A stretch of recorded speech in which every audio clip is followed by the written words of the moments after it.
there. I'm your host, Leslie Randolph. I'm a self-confidence coach for teenage girls and the self-confidence coach you wish you had as a teen. Honestly, I'm the self-confidence coach I wish I had as a teen because I know I could have saved myself and my mother a whole lot of heartache if I'd only known then what I know now. I hope to save you some of that suffering by sharing the lessons I learned late in life right here on Why Didn't They Tell Us? Welcome to the show. Hey, happy people. Welcome back to Why Didn't They Tell Us? I'm so excited to be back in a room with you. And if I'm being very honest, I'm feeling all the feels for today's conversation. This one's a personal one. I'm coming to you during a new season and a new month. A month that offers the opportunity to raise awareness about many meaningful and worthy causes that I plan to highlight in this month's 2 episodes, starting today. Today's topic hits close to home for me, and if you look at statistics, chances are it will hit close home for you too. It is estimated that 1 in 8 women living in the U.S. will develop invasive breast cancer in their lives. More than 4 million women in the U.S. have a history of breast cancer, and that includes those currently being treated. My sister, Laura Schreiber, is one of those women. In May of this year, Laura went in for a mammogram after finding a lump in her breast. A few weeks later, that somehow felt like minutes as well as years, our fears were confirmed, and she was diagnosed with invasive ductal carcinoma.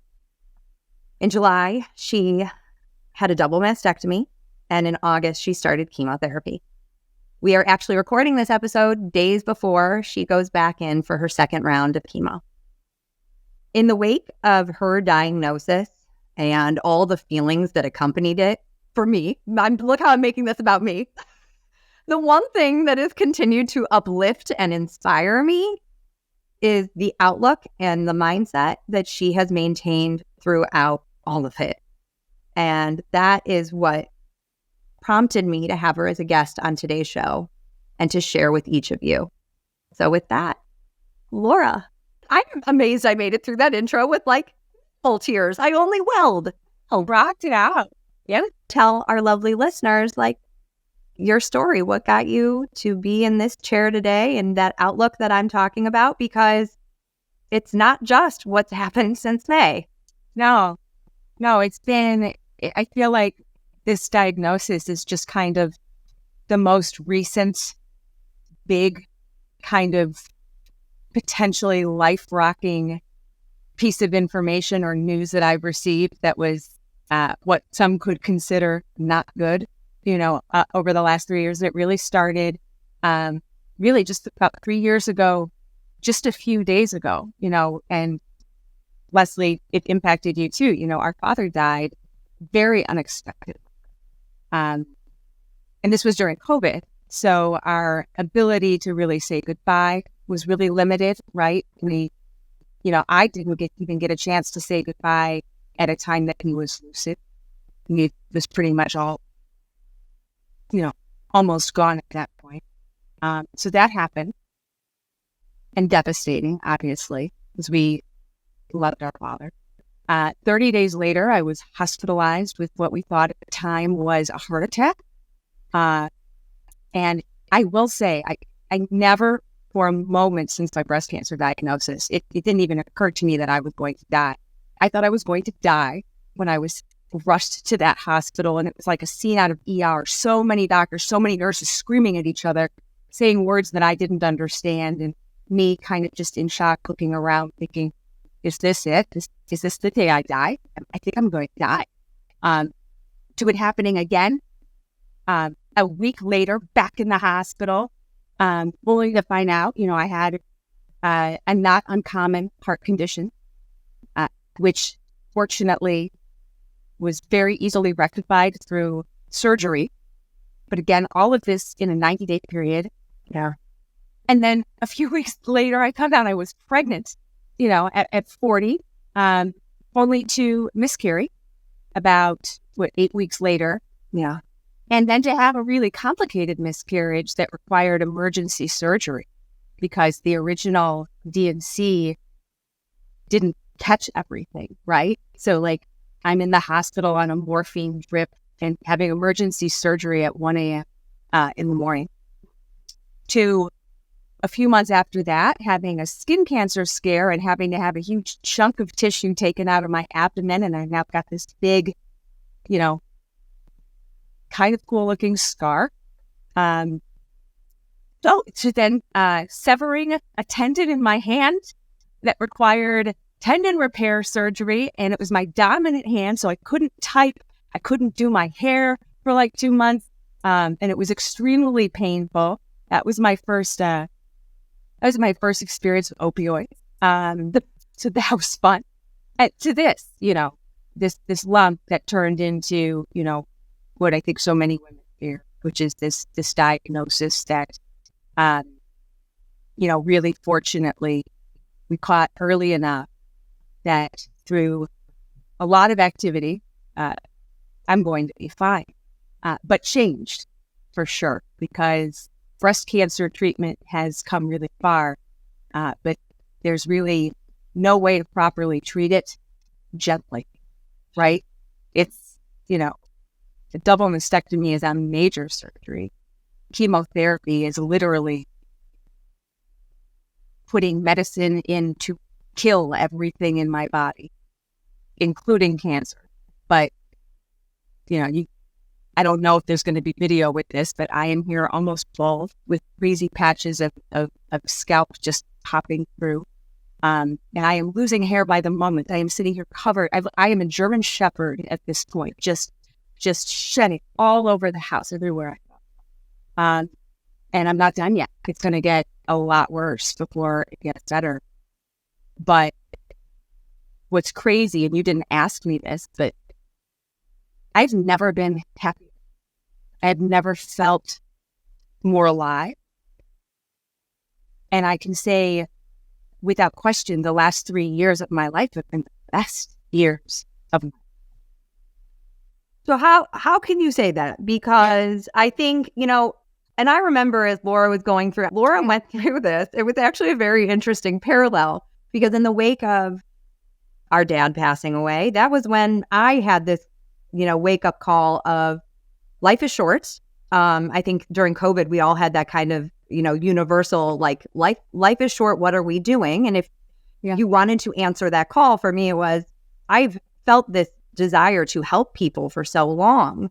And I'm going to make that dream a reality. I'm going to leave this very comfortable and lucrative career that I've done for nearly 20 years. But to go pursue this certification in life coach school. Yeah. So as Laura's going through all this, and I'm giggling thinking about conversations Laura and I had, my training was always that whatever life throws at us, those are just circumstances.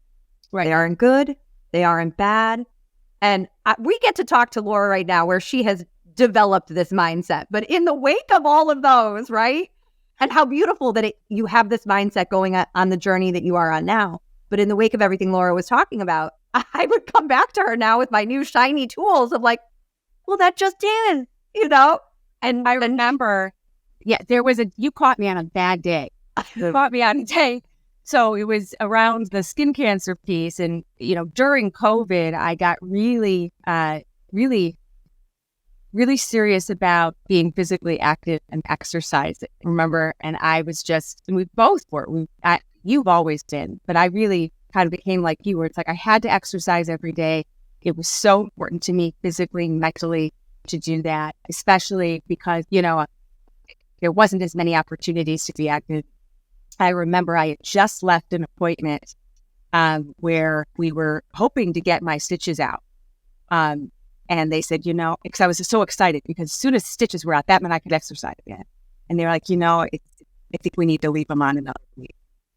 And I was because I came into that with expectations and they were just completely stymied. And I called you on my way home and you're like, you had just kind of learned the module of like, things happen and they aren't good or bad, they're neutral. And I'm like, not now, Leslie. Like, there's nothing neutral about this. And then I started telling my story. Dad died. I had the heart thing. I lost a baby. I had things. Like, no. Like, enough is enough. At a certain point, things stop being neutral. And you were like, I'm sorry. And that was when we kind of had, I think, one of our aha moments. Like, maybe you asked to coach me before you do. You asked permission. Like, are you in a good place to be coached right now? Right. And it would never coach without consent. Yeah. But there is something to be said for things do happen, right? Things are always going to happen. We have an opportunity, whether we realize it or not, to assign meaning and value to those data points. And I think most of the time, we don't have a conscious moment of recognition that, okay, I'm making this thing that happened mean something. We kind of skip, there's what happened, there's how I feel about it, and then there's what I assign in terms of value, A, B, C. We kind of skip from A to C, right? He didn't call me. That's because I'm ugly and I'm fat and he hates me and I'm going to be alone for the rest of my life, or, whatever. And while I don't know if I think all things are neutral all the time, I do think we can choose to accept them as neutral versus making them good or bad. And sure. And, if I backtrack a little, I've done work. I've worked with a life coach. I started working with somebody about 4 years ago. And that was one of the things we discussed, this idea of, yes, we kind of all naturally as humans go to that place of this thing happened, I'm scared or I'm hurt, so I'm going to make it about this. And then we potentially take action or just sit and spin with our feelings about it and unravel. Or we can, kind of pull back a second and say, wait, hold on, this happened. And this could have happened for any reason. I get to choose what sort of meaning I assign to it. And that's a very powerful thing, right? And you talk a lot about really being very intentional in your mindset, and it is a choice. And I've done a lot of work, and I had done a lot of work leading up to this series of events that could have rocked me. And I remember very clearly, when Dad died, because that was the first one, and this was my first piece of evidence that the work that I had done was starting to pay off. The only thing left was good stuff. So all I'm left with now is just warmth. I love beautiful memories. And I remember just thinking like, wow, it's really cool that I'm able to do that. And not just say that I'm doing that. It's really where I was, and with everything, I was able to, and I'm not saying I went immediately there and then I was like sunshine, rainbows, and lollipops this entire time, but I was able to find grace and acceptance of all of these things. And now I'm at a point where with the breast cancer piece too, breast cancer isn't just like a moment. It's such a journey. It's just the amount of steps from, oh, there might be a problem, abnormal mammogram, to diagnosis, to staging, to, figuring out what your treatment plan is going to be and whether or not it's going to be a combination of, radiation, chemotherapy, surgery, hormone therapy, or hormone agonist therapy, which is next, by the way. It is a long journey, and it is a marathon. But there's been so much about it that's been extraordinary, and I've come to really embrace all of the change that has happened as a result. Because to treat it, you have to change. I don't have my own breasts anymore. I've got these foreign objects sewn into my chest right now that they're not mine, that will eventually be replaced with something else. But, from the neck down, my body looks and feels completely different. and my body will always feel completely different. I am sitting here almost bald. My hair has fallen out. That is change, especially for someone who, if your listeners have seen, have your site, you've got this gorgeous curly hair. Well, so do I. This big, gorgeous curly hair that My curls are better than mine. that has, but it's always been the most, prominent feature that I've had. And it's been such a big part of my identity. What do I, right? My idea of what I should look like, I've had to just throw that out the window. It's changed my relationship with food because everything tastes different. I can only tolerate certain things. I don't get the same type of enjoyment out of eating. And that's going to last a long time. And for someone who also, I think I've got, body stuff, that's really strange too. And I have to now look at that. Once I finish with this, I'm going to be on this hormone therapy. It's going to probably kick me straight into menopause. And that's going to be, forget about losing your hair. I'm going to start growing hair everywhere I don't want it. I mean, who knows what's going to happen? And I have no idea because everyone is different. I have no control. And that is huge. I have no control over it. But I have control over so much else. And I can control how I want to approach this, right? Like, I have made a conscious choice to not spend my energy trying to keep things the same. Because that's a waste. Nothing is going to be the same. I can resist the change or I can embrace the change. Yeah. And embrace, not just accept. Find ways to find joy in the change, right? To thrive through the change. And I think I shared with you when I started losing my hair, my husband and I, we just buzzed it. And I had no idea what to expect. I always thought I'd probably look like Uncle Fester with no hair. I mean, that's what I was kind of preparing myself mentally for. I looked in the mirror and we talk about a difference, right? For someone who has this big, big, big hair to be bald. I never cried. A lot of women cry. I immediately was excited. I had no idea how beautiful I was under all that hair. I am so beautiful. Like, I have never felt more beautiful in my entire life, to the point where as it starts to grow back, I think I'm going to keep it buzzed for a bit. I feel like I didn't get to enjoy that full buzzed head now that it's all like, I didn't get that long enough. I was really digging it. So who knows what other exciting surprises are going to come from this, right? I was devastated at the thought of having to lose my breasts and have these fake breasts because I don't like this idea of being this busty person. I love wearing it right now. Look, it's fantastic.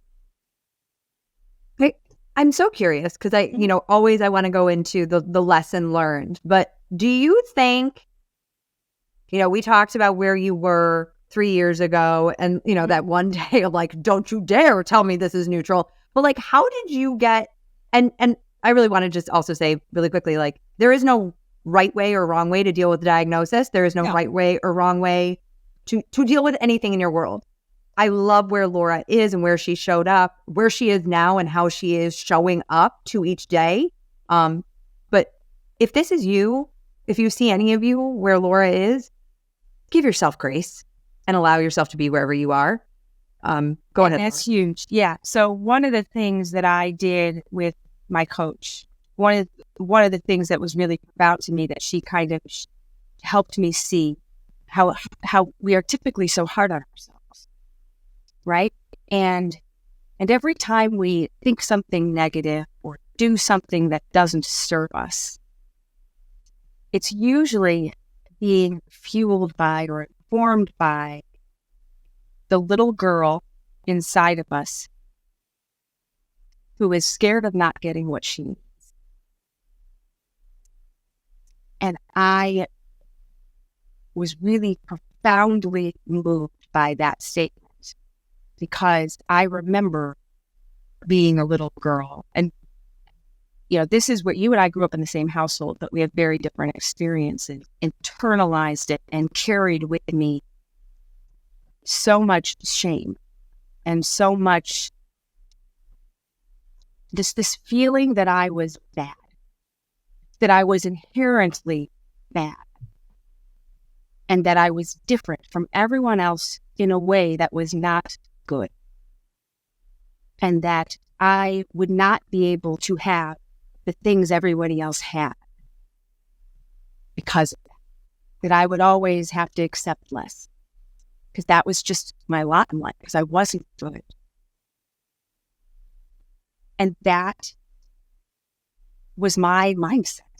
No, it was your story. Yeah. That was my story, but it informed the way I approached everything. It informed the way I kind of downloaded information and the way I interpreted everything that happened to me. Everything was filtered through that lens. Yeah. And when I worked with my coach, her kind of process for this was like, it is a little girl. How do you talk to a little girl? You take care of her, right? You can't be mad at a little girl for not understanding something. I mean, I guess you could, but like, if you were the parent of that little girl, you loved that little girl, what would you do? You would wrap your arms around her and you would be gentle. Yeah, you would be loving and soothing with her, and you would talk to her so that when that little girl is scared and acting out and feeling like, oh, I'm going to fail, or oh, whatever, to people say, hey, honey, hey, I got you. I'm here. Yeah, I'm the parent. I'm the adult. I'm not going to let anything bad happen to you. So let's just take a deep breath. And validating, too, why that little girl might feel the way she feels. Of course you would feel scared. Who wouldn't feel scared? Guess what, kiddo? I'm here. I got you. We're going to be okay. And that was that type of shift in my internal self-talk, that gentleness that I chose to have with myself, which required a lot of practice. Like I had a year of practice in that before some of these things started happening. Really prepared me to be able to emotionally take on all these things and know that I would be okay.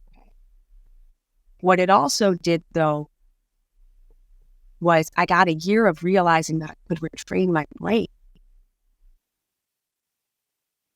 That's amazing that you could retrain, that I am a cerebral electrician. I was able to rewire the most complicated machine on earth to make it work in a way that better served me.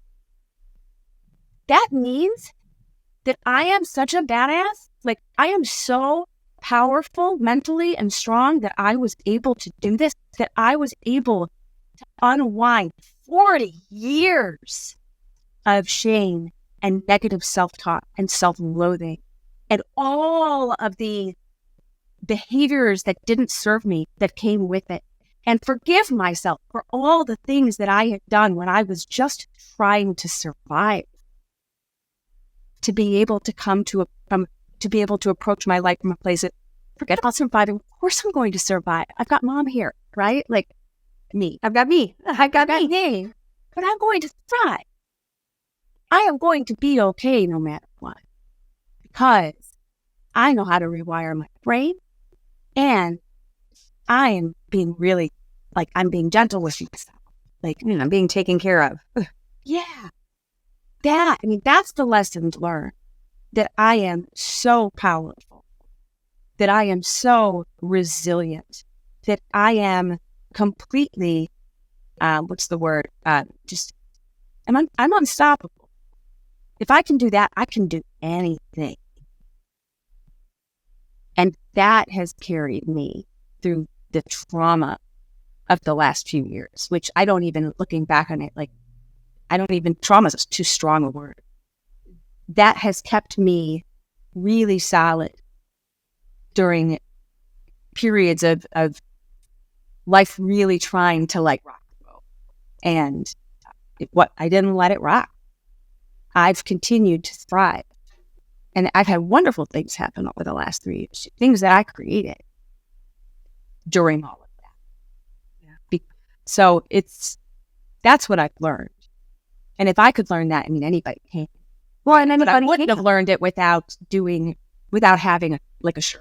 I needed a Sherpa. I wasn't going to do that myself. If I could have done it myself, I would have. Well, I always tell my clients, it's simple, right? Like the way that you think about you and the way you talk to you and the way you treat you. It's not easy. Is simple. Doesn't make it easy. And particularly for my older clients like you, there's the teenage girl, but there's a teenage girl that's still in all of us. And you're even talking about this little child. Yeah. Because your lens through which you saw the world was informed at a very young age. And that goes with us. But we can all retrain our brains. It is simple. It's not easy. And I love what you said. And it takes practice. And then right when you think I'm kind of skilled at it, life is going to throw you these 3 years. It's like, oh, you think you got it? Here you go. And I was fortunate, that,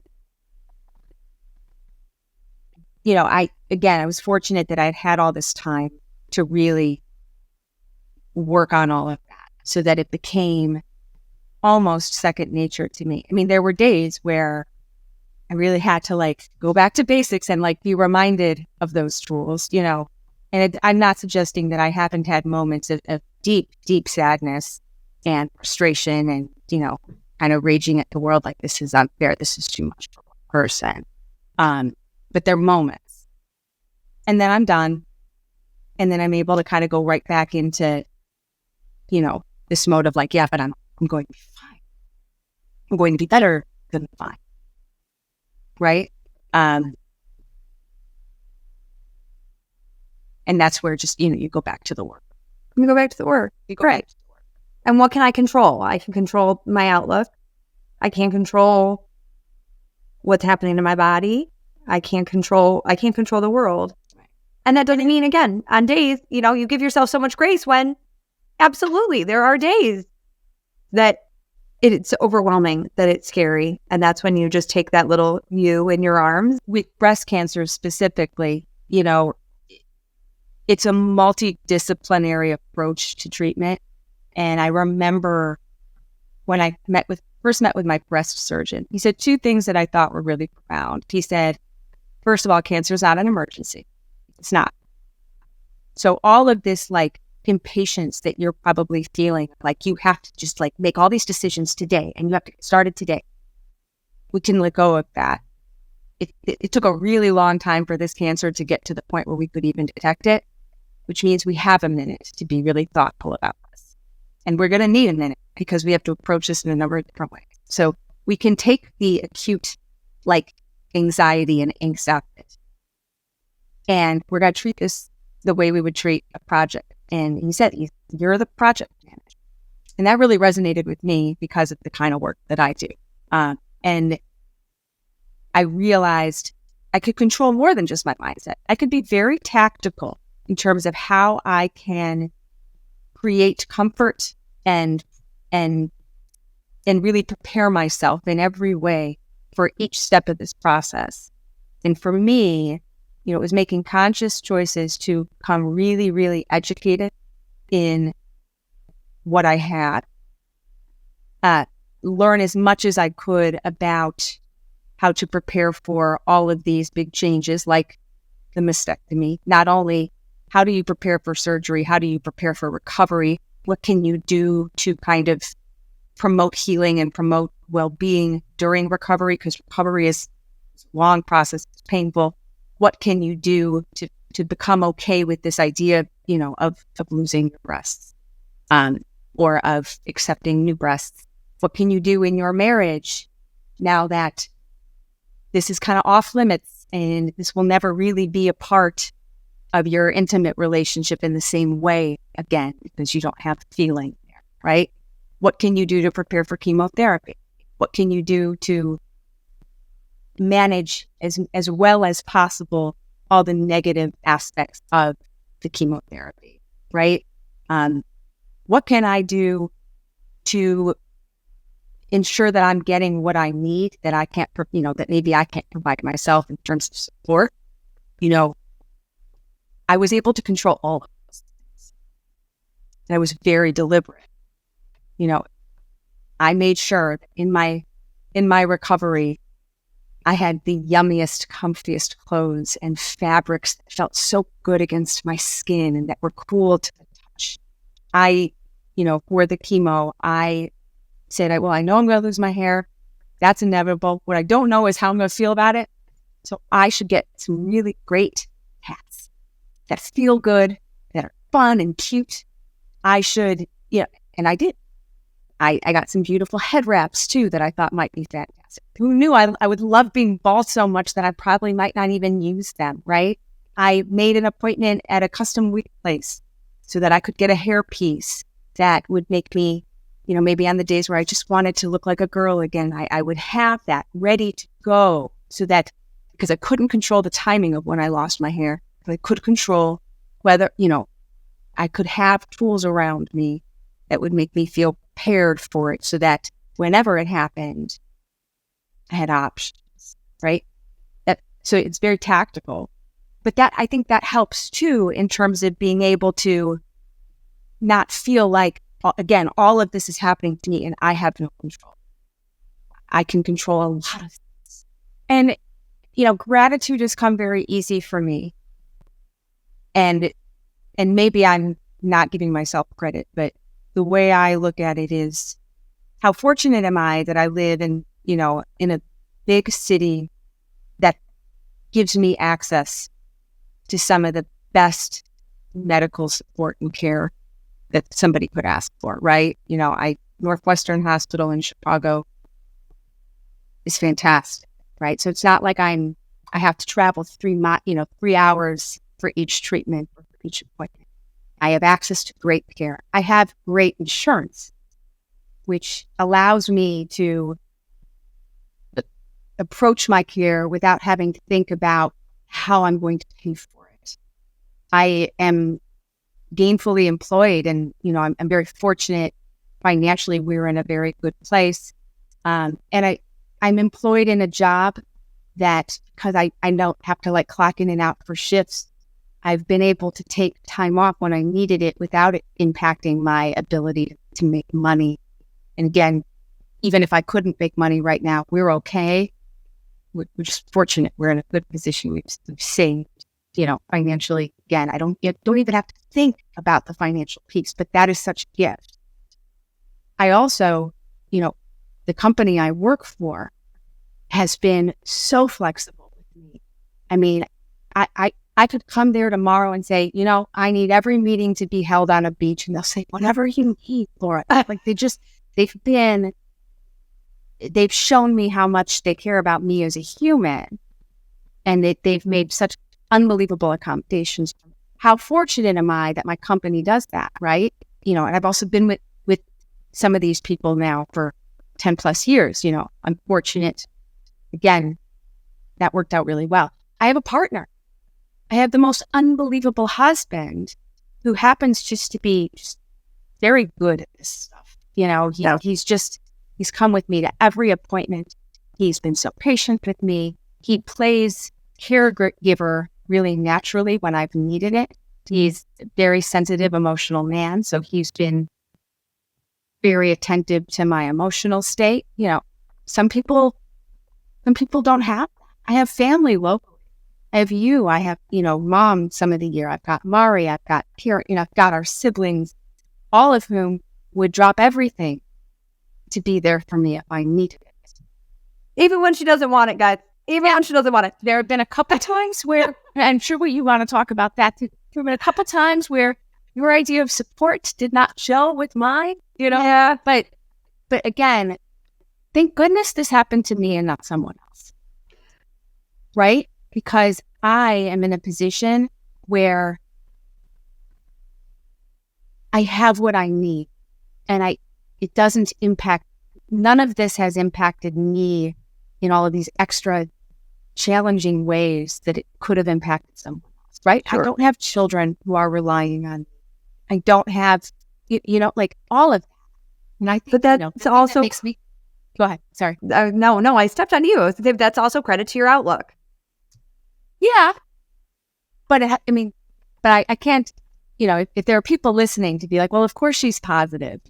She doesn't have 5 young children under the age of 4.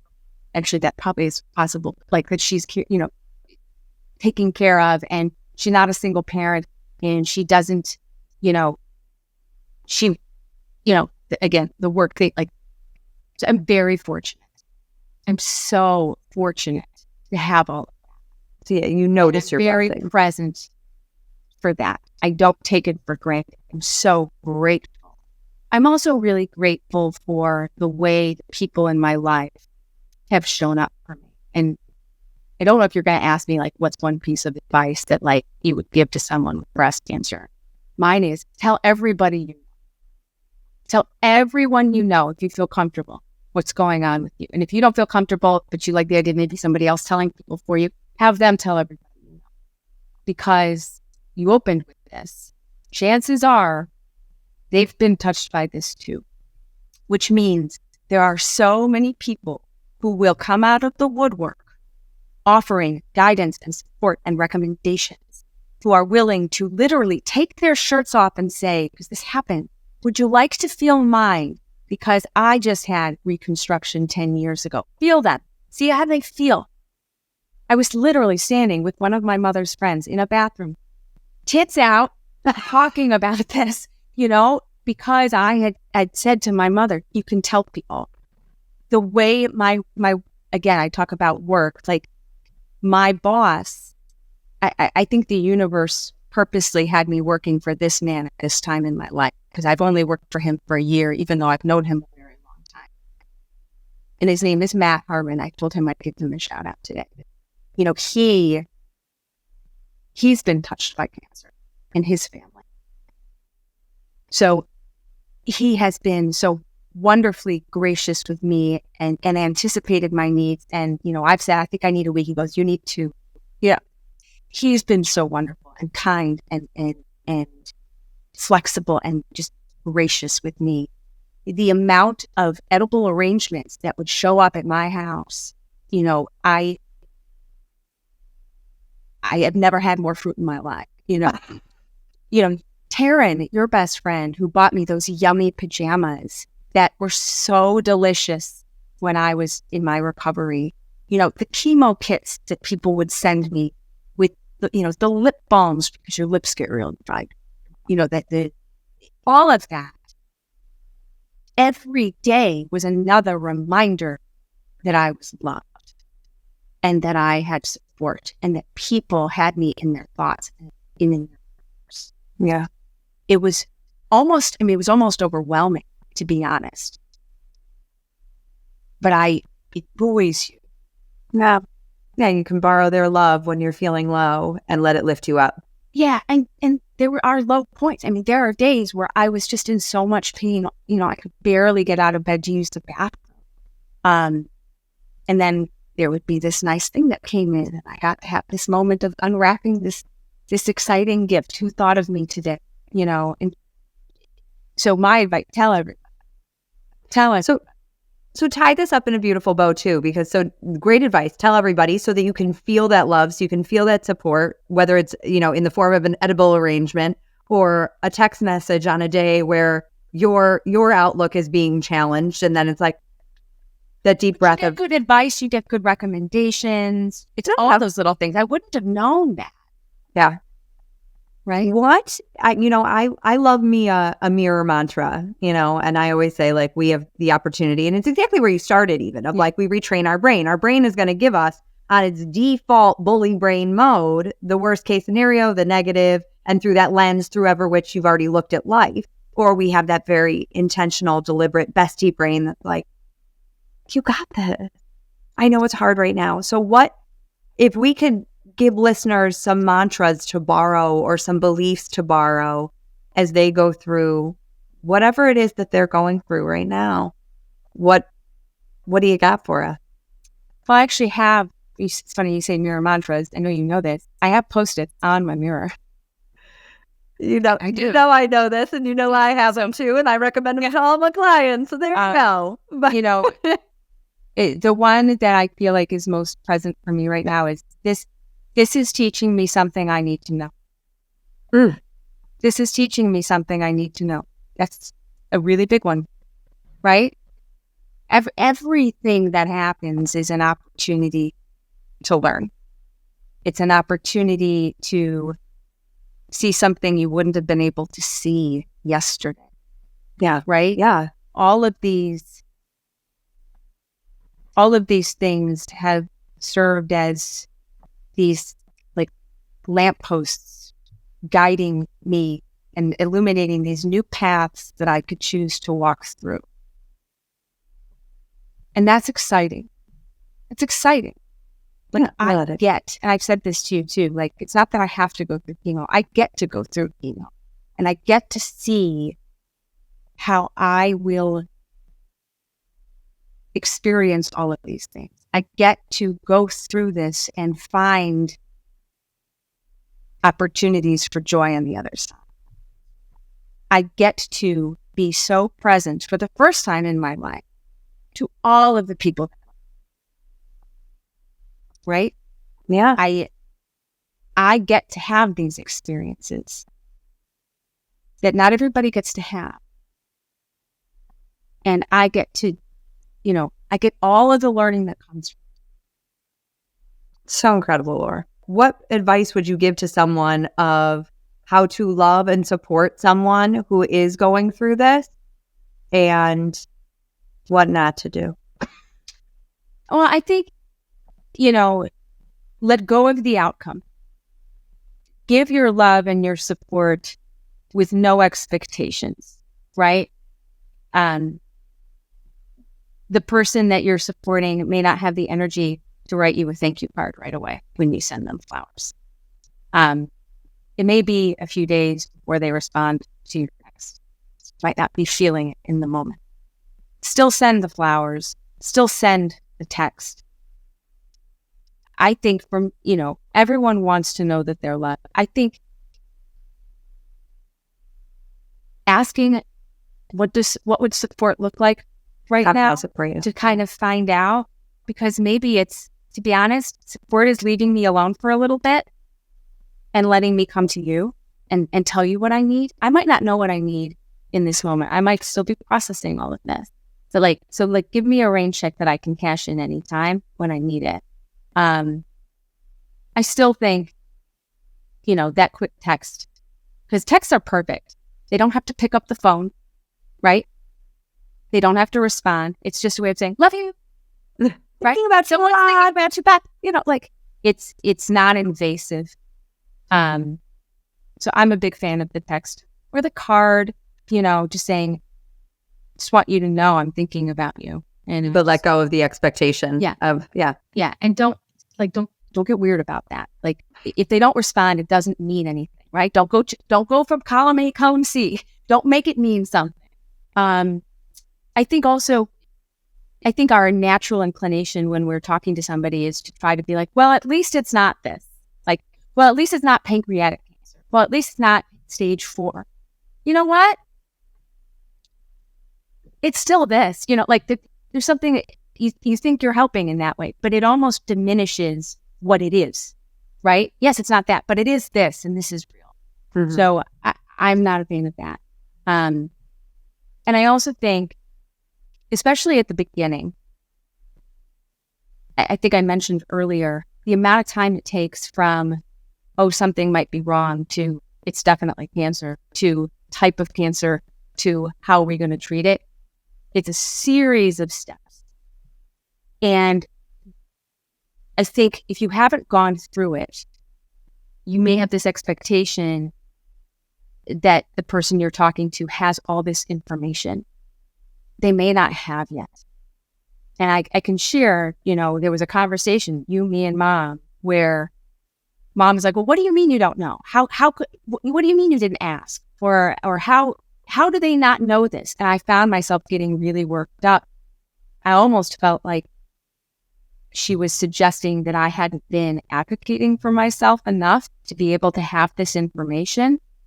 And again, I was very activated in that moment. And I was like, you know what? Like I got really, sent We all off. triggered, activated in our family. I feel activated. Yeah. But I really was, because I felt like I had been advocating for myself. I felt like I had been really like doing everything I could to try to have as much knowledge as possible. Because for me, like I know so much about invasive ductal carcinoma. You're like an encyclopedia. Crazy. Like, so to hear what almost sounded like you haven't done this well, or maybe the people that your doctors aren't good enough. Like that was too hard for me. So be careful with assuming they should have information that truly just may not be available to them yet. Well, it just goes back to it's such a beautiful question. And I love it for everybody of like, how can I support you? What does support look like right now? Because like we said, there isn't one size fits all. Laura, as we wrap up today, I mean, I ask a lot of my guests, what would you tell your teenage self?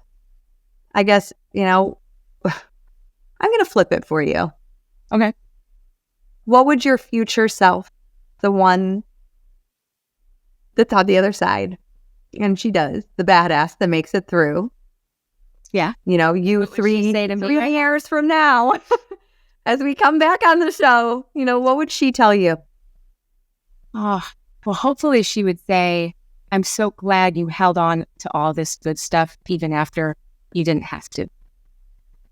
Like there is part of me, because again, I'm in I'm just so filled with light right now. Like I hope once this kind of all ends, that I don't lose that, that this isn't just a product of this really acute situation. I want to stay present for all of this love. I want to stay grateful because it feels so good. And it's something that I really didn't feel before, I think up until just a few years ago, I really felt like I was just trying to survive my life rather than, really focusing on living it.